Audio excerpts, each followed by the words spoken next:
आज के current GS में बहुत ही महत्वपूर्ण पॉइंट हैं जो इस प्रकार हैं, जैसे कि इसमें लिखा है 1 मई को आप सभी लोग जानते हैं अंतर्राष्ट्रीय मजदूर दिवस मनाया जाता है।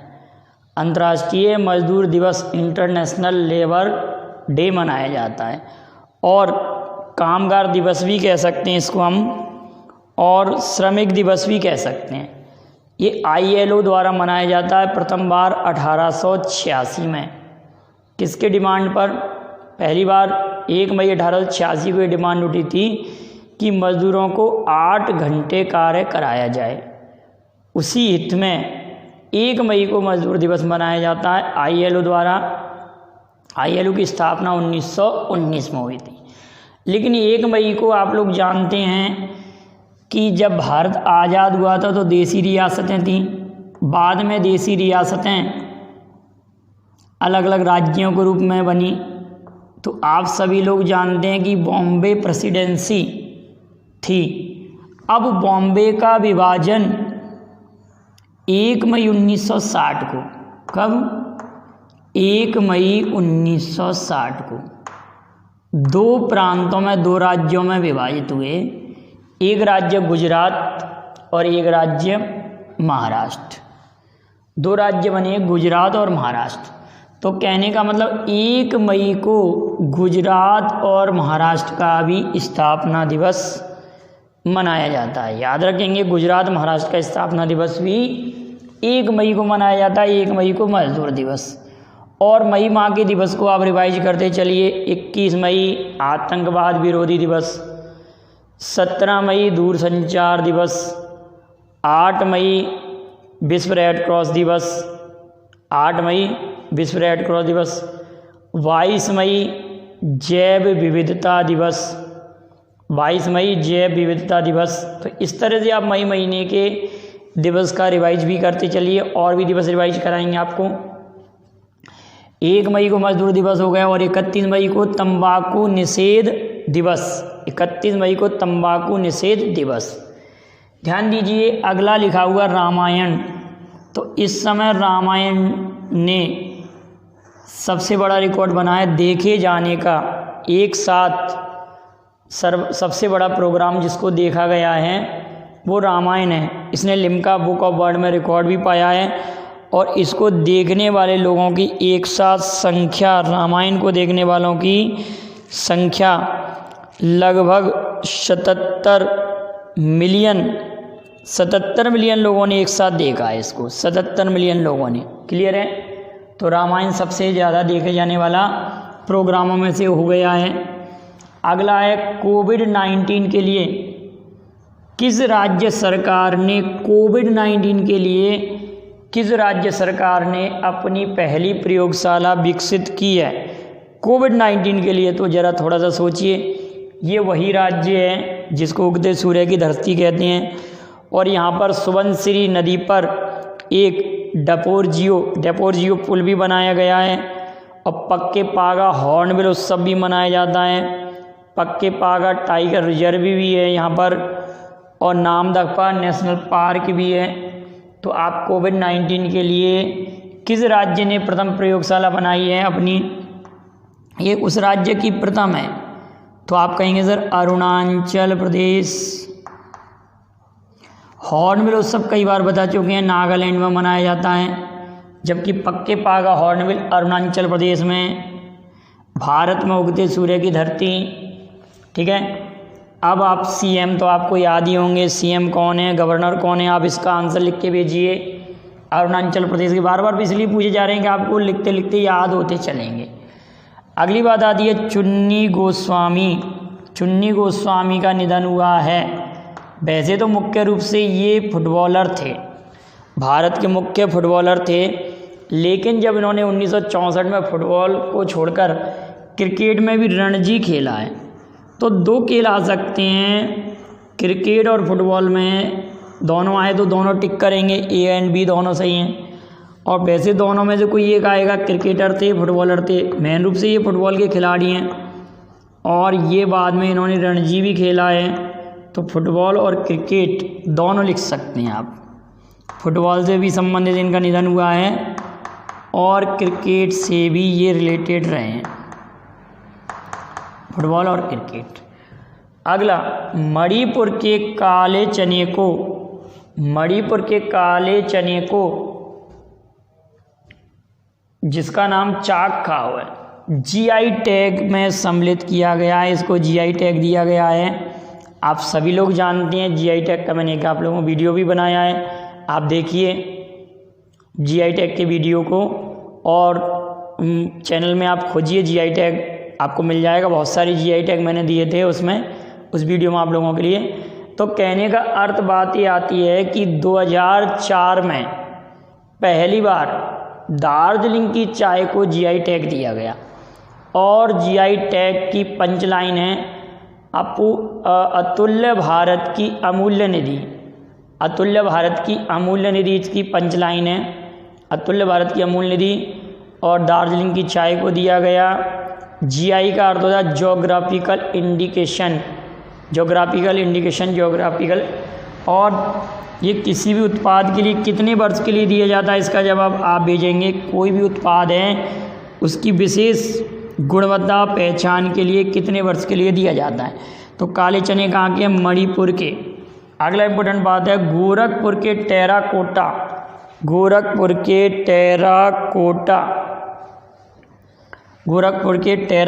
को भी, ये टेराकोटा क्या है? एक मिट्टी से बने हुए खिलौने कलाकृतियाँ हैं। ये गोरखपुर की मिट्टी है, उससे ये बनाई जाती हैं, इसको भी जीआई टैग मिला है। अगला, हाइड्रोजन से बनने वाली कार और बस, हाइड्रोजन बस व कार परियोजना किसके द्वारा प्रारंभ की गई है? एनटीपीसी के द्वारा प्रारंभ की गई है, एनटीपीसी द्वारा। अगला है मनरेगा के तहत, अब आप ये जवाब भेजेंगे कि मनरेगा की स्थापना किस वर्ष हुई? नरेगा की कब हुई थी? नरेगा कब अस्तित्व में आया और मनरेगा कब अस्तित्व में आया? मनरेगा के तहत सर्वाधिक रोजगार देने वाला राज्य छत्तीसगढ़, दूसरे स्थान पर राजस्थान और तीसरे स्थान पर उत्तर प्रदेश है। आप याद रखेंगे, छत्तीसगढ़, राजस्थान और उत्तर प्रदेश ये मनरेगा के तहत रोजगार देने वाले राज्यों के क्रम है, छत्तीसगढ़, राजस्थान, उत्तर प्रदेश। डीजल, पेट्रोल और मोटर स्पिरिट पर कोविड टैक्स लगाने वाला भारत का पहला राज्य बना है नागालैंड। कौन सा राज्य बना है? नागालैंड बना है। डीजल, पेट्रोल और मोटर स्पिरिट पर टैक्स लगाने वाला पहला राज्य कौन बना है? नागालैंड। याद रखेंगे, कोविड टैक्स कहेंगे जिसको, कोविड टैक्स लगाने वाला। यहाँ पर हम लिख सकते हैं कोविड टैक्स, और नाम क्या आएगा? नागालैंड। नागालैंड की राजधानी कोहिमा। यहाँ पर हॉर्नबिल उत्सव भी मनाया जाता है। बजट पारदर्शिता व जवाबदेही सूची में प्रथम स्थान पर कौन सा देश है? फिनलैंड। कौन सा देश है बताओ? फिनलैंड की राजधानी हेलसिंकी है। और भारत का इसमें थर्ड प्लेस है, इंडिया का थर्ड प्लेस। इंडिया का कौन सा स्थान है? तीसरा। इंडिया का इसमें तीसरा प्लेस है, इसमें बजट पारदर्शिता सूची में इंडिया तीसरे नहीं 53 प्लेस पर है। 53, थर्ड नहीं 53 प्लेस पर है। 53वां प्लेस है इसमें इंडिया का, 53वां स्थान। बजट पारदर्शिता व जवाबदेही सूची में इंडिया को 53 रैंक में लिए। अब फिनलैंड इसमें किस स्थान पर है? फर्स्ट प्लेस पर है। ब्रिक्स के विदेश मंत्रियों की बैठक, तो ये कहाँ हो रही है? रूस में। आप सभी लोग जानते हैं ब्रिक्स संगठन में ब्राज़ील, रूस, India, China, south Africa. South Africa. पहले इसका नाम ब्रिक था, ब्रिक शब्द जिम ओ'नील ने दिया था, बाद में साउथ अफ्रीका सम्मिलित हो गया। तो इसका नाम हो गया ब्रिक्स। क्लियर है। महाराष्ट्र में 21 मई को विधान परिषद चुनाव होंगे, क्योंकि आप लोगों को मालूम होगा कि नवंबर माह में उद्धव ठाकरे को यहाँ का क्या बना दिया गया है, सीएम, लेकिन ये किसी भी सदन के सदस्य नहीं है। तो सीएम के लिए किसी भी एक सदन का सदस्य होना जरूरी है। जिन राज्यों में 2 सदन हैं तो 2 सदन में से किसी ना किसी एक सदन का सदस्य होना चाहिए। तो राज्य में एक होता है विधानसभा, एक होता है विधान परिषद। तो अब आप ये मुझे जवाब लिख के भेजेंगे कि भारत के कितने राज्यों में विधान परिषद है वर्तमान में, भारत के कितने राज्यों में विधान परिषद है, ये एक क्वेश्चन तो ये हुआ आप लोगों के लिए। अब बता दिए कि विधान परिषद के सदस्यों का जो चुनाव होता है, विधान परिषद के सदस्यों का जो चुनाव होता है वो डायरेक्ट इलेक्शन नहीं होता, इनडायरेक्ट इलेक्शन होता है। इनडायरेक्ट मतलब इसमें इस तरह से नहीं होता जैसे कि विधानसभा का होता है। किस प्रकार से, आप याद रखना कि 1/3, 1/3, 1/6, 1/6 और 1/12 ये सिस्टम चलता है इसमें। अगर आप इन पूरे को जोड़ेंगे तो एक मान हो जाएगा, इनको जोड़ने पर भी आपका 1/3 हो रहा 12। आप एलजीएम लेंगे तो 2 6 दूनी 12, 6 दूनी 12 और 12 एकम 12, क्या हो जाएगा, मतलब 1/12, 1/12 और 1/6, 1/12, 1/12 और 1/6। अगर आप इसको जोड़िए 12, जैसे ही आप एलजीएम लेंगे तो 12 एकम 12, 12 एकम 12, 6 दूनी 12, तो 4 तिया 12, मतलब ये भी 1/3 हो जाएगा। तो कहने का अर्थ इसको आप इस तरह से डिवाइड करें कि 1/3 सदस्य तो विधानसभा के सदस्य चुनते हैं इनको, 1/3 सदस्य, 1/3 सदस्य स्थानीय निकाय द्वारा, स्थानीय निकाय ये विधानसभा द्वारा, ये स्नातक वर्ग द्वारा, पंजीकृत स्नातक द्वारा, और ये शिक्षक वर्ग द्वारा, और ये राज्यपाल मनोनीतकर्ता 1/6। तो क्वेश्चन कई बार आ चुका है कि विधान परिषद में राज्यपाल द्वारा मनोनीत सदस्य कितने होते हैं विधान परिषद में, 1/6। अध्यापक वर्ग द्वारा 1/12, विद्यार्थी वर्ग द्वारा भी 1/12, 1/3 विधानसभा के सदस्यों द्वारा और 1/3 जो स्थानीय निकाय है उनके द्वारा। क्लियर है बेटा, इतनी बात याद रखेंगे। ये विधान परिषद की संरचना होती है। क्लियर। और तो महाराष्ट्र में चुनाव होने 21 मई को लॉकडाउन होने के बावजूद भी, लॉकडाउन चल रहा है और कोविड-19 से भारत पीड़ित है, उसके दौरान भी ये चुनाव हो रहे हैं, क्योंकि वहाँ पर कोई संकट पैदा ना हो राज्य में। अगला निक्केई एशियाई प्राइज क्या है, ये किसको दिया गया निक्केई एशियाई प्राइज, ये दिया गया 2020 टी प्रदीप को, जल के क्षेत्र में कार्य करने के लिए। अब आईसीसी द्वारा टेस्ट रैंकिंग में भारत का प्लेस है 3rd, T20 रैंकिंग में भी भारत का प्लेस 3rd है, दोनों में ही भारत का स्थान तीसरा है। और एक बात और याद रखेंगे, थर्ड प्लेस पर है, फर्स्ट प्लेस पर दोनों में ही ऑस्ट्रेलिया है। अब पिछले वीडियो के पूछे गए कुछ प्रश्नों के जवाब मैं आपको देता हूँ। पिछले वीडियो में आपसे पूछा गया था कि चुनाव आयोग का वर्णन भाग 15 में तो है, अनुच्छेद 324 से लेकर 329 तक है, लेकिन मुख्य बात ये थी कि मुख्य चुनाव आयुक्त कौन है, सुनील अरोड़ा। सुनील अरोड़ा। भारत के पहले मुख्य चुनाव आयुक्त कौन थे, सुकुमार सेन। सुकुमार सेन।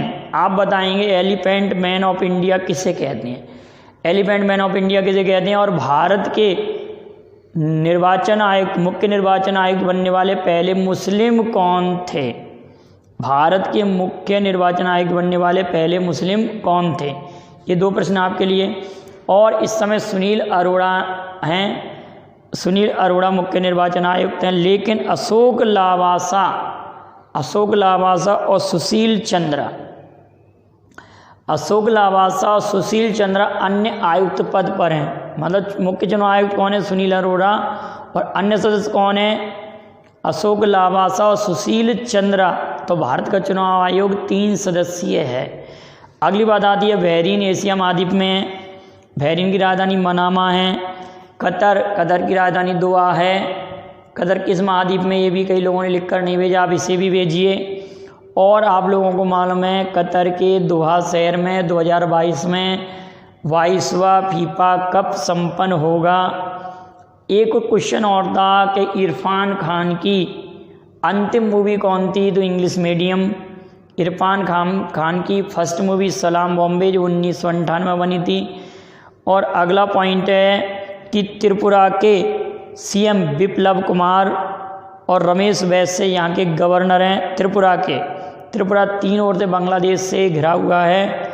और मोदी किचन योजना की शुरुआत करने वाला राज्य कौन सा है, तमिलनाडु। तो आप इस तरह से बेहतरीन नोट्स बनाएं और आप वीडियो को बार बार देखकर उसके नोट्स बनाकर रिवाइज करते भी जाइए। और जो क्वेश्चन पूछ रहे हैं बेटा कोशिश करिए कि उसके आंसर आप कमेंट करें।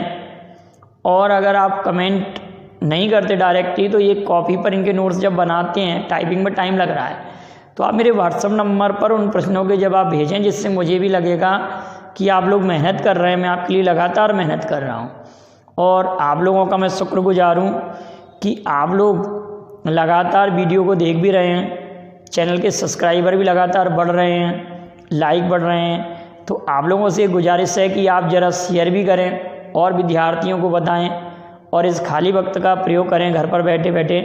ठीक है, इतनी ही आपसे गुजारिश है और बेहतर प्रकार से तैयारी करें। मुझे आप लोगों का पूरा सपोर्ट मिल रहा है, इस बात के लिए बहुत बहुत धन्यवाद। Thank you very much. जय हिंद, जय भारत।